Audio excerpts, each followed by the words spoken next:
The fluorescent lights flickered ominously above me as I clocked in for my shift.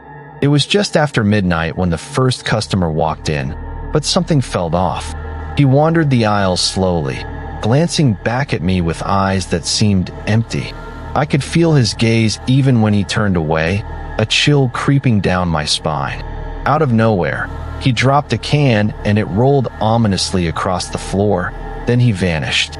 I picked up the phone to call security, but the line was dead, just dead air. When I hung up, another call came through, but it wasn't from anyone I recognized.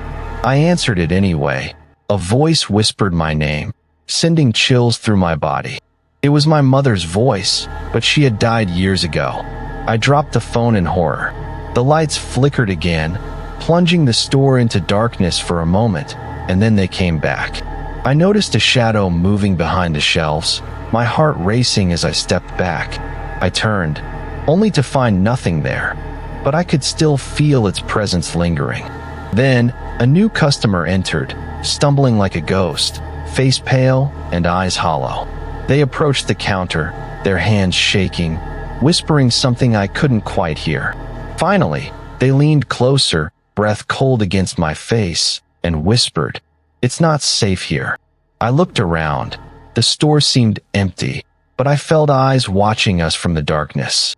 Suddenly, the lights flickered again, plunging us into a strobing chaos of light and shadow. A sound echoed from the back room, like a soft crying, drawing my attention against all instinct.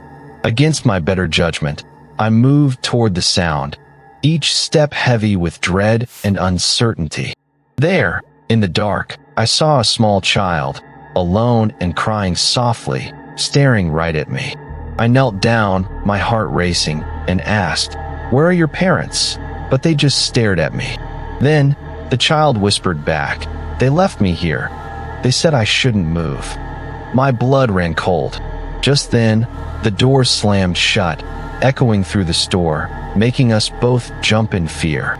I turned to look, but there was nothing there, only the oppressive darkness closing in around us. "You need to stay close to me," I whispered to the child, fear choking my voice as I grabbed their hand.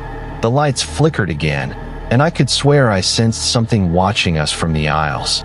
Then, I heard a voice echo through the darkness, ominously calling for the child. "It's time to go home," it said, and I realized it was not the child's voice. The child looked up at me, eyes wide with fear, whispering, "I don't want to go with them." My heart raced as I felt a cold hand on my shoulder, and the whisper returned, closer now. I turned slowly, dreading who, or what, might be standing behind me, breath hitching in my throat.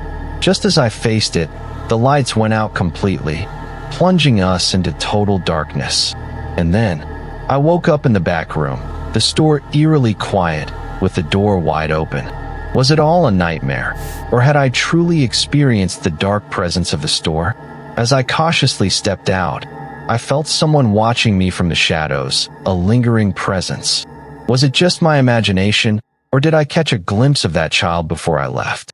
Every night now, I work my shifts, but I can't shake the feeling that something is waiting. I've learned to dread the quiet hours, knowing the store might not be as empty as it seems.